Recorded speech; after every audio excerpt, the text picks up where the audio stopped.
જામનગરની જેસીસી બાદ વધુ એક હોસ્પિટલનો પ્રધાનમંત્રી જન આરોગ્ય યોજના હેઠળ કરોડો રૂપિયાનું કૌભાંડ કર્યાનો પર્દાફાશ થયો।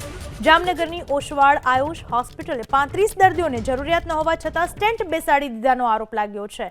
35 દર્દીને બિનજરૂરી સ્ટેન્ટ મૂકી દઈ પ્રધાનમંત્રી જન આરોગ્ય યોજના હેઠળ 42 લાખ મંજૂર કરાવી લીધા।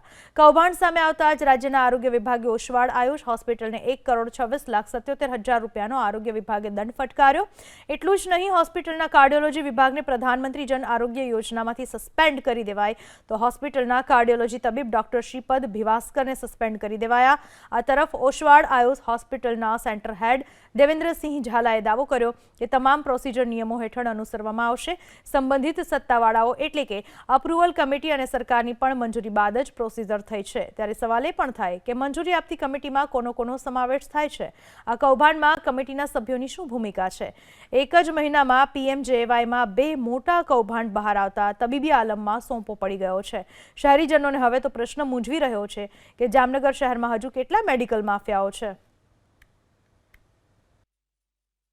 જામનગરમાં મેડિકલ માફિયાઓ બેફામ બની રહ્યા હોય તેવું લાગી રહ્યું છે।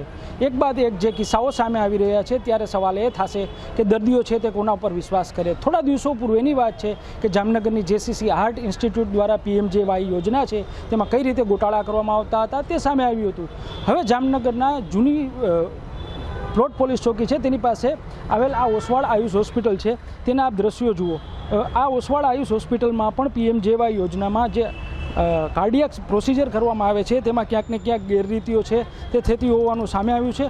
ખુદ હોસ્પિટલ પ્રશાસન પણ કબૂલ કરે છે કે અમને સરકાર દ્વારા 1 કરોડથી વધુનો દંડ છે તે કરવામાં આવ્યો છે। આ હોસ્પિટલ એવી છે કે જ્યાં દર્દીઓ ભરોસો મૂકીને આવતા હોય છે પણ તેમનો ભરોસો તોડીને 35 જેટલા દર્દીઓ પર કાર્ડિયાક પ્રોસિજર છે તે કરવામાં આવી। જે તબીબે પ્રોસિજર કરી તેને જવાબ આપવાના બદલે હોસ્પિટલના સેન્ટર હેડ જવાબો આપી અને સમગ્ર મામલે હોસ્પિટલની શાખ બચાવવાનો છે તે પ્રયાસ કરી રહ્યા છે।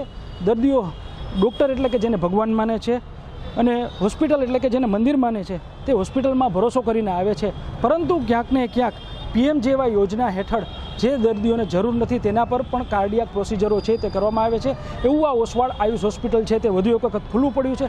ભલે હોસ્પિટલ તંત્ર છે તે પોતાની શાખ બચાવવાનો પ્રયાસ કરે, પરંતુ રાજ્યના આરોગ્ય વિભાગે જે કાર્યવાહી કરી છે તે આ હોસ્પિટલના પીએમજેવાય યોજના હેઠળ ચાલતા ભોપાળાઓને છતી કરે છે। રવિ બુદ્ધદેવ, એબીપી અસ્મિતા, જામનગર। 35 કેસો અંતર્ગત સરકારશ્રી તરફથી જે અમને એક દંડ કરવામાં આવેલો છે, બરાબર છે। તો એ અંગે હું જણાવવા માંગીશ કે એવી કોઈ પણ પ્રકારની દર્દીઓ સાથે હોસ્પિટલ દ્વારા કોઈ પણ પ્રકારની ગેરરીતિ કરવામાં આવેલ નથી।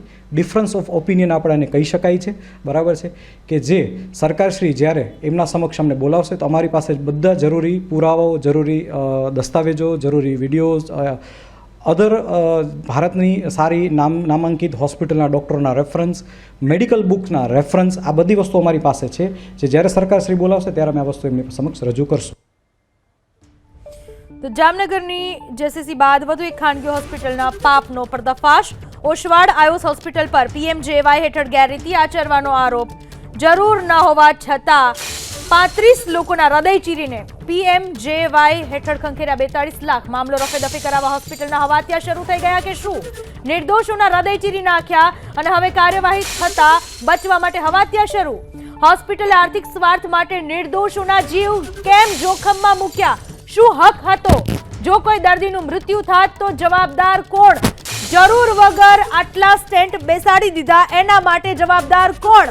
હોસ્પિટલ કેટલાને જરૂર વગર હૃદય ચીર્યા કરે? સ્પષ્ટતા કરે। જો બધું જ નિયમ મુજબ હોય તો આ પ્રકારની સર્જરી કેમ કરવામાં આવી? મામલો રફેદફી કરાવવા માટે હોસ્પિટલના હવાતિયા કેમ શરૂ થયા?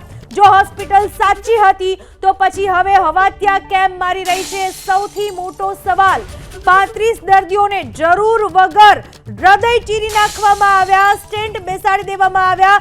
પીએમજેવાયમાંથી 42 લાખ મંજૂર કરવા માટે લોકોના જીવ સાથે રમત રમવામાં આવી। આખરે હોસ્પિટલને કેટલાને જરૂર વગર હૃદય ચીર્યા કરે છે એની સ્પષ્ટતા કરવામાં આવે। અને જો હોસ્પિટલ એવું કહે છે કે નિયમ મુજબ બધું કરવામાં આવ્યું છે તો નિયમ મુજબ બધું થયું છે તો હવે બચવા માટે હવાતિયાને દોડાદોડી કેમ કરવામાં આવી રહી છે તેને લઈને સૌથી મોટો સવાલ થાય છે।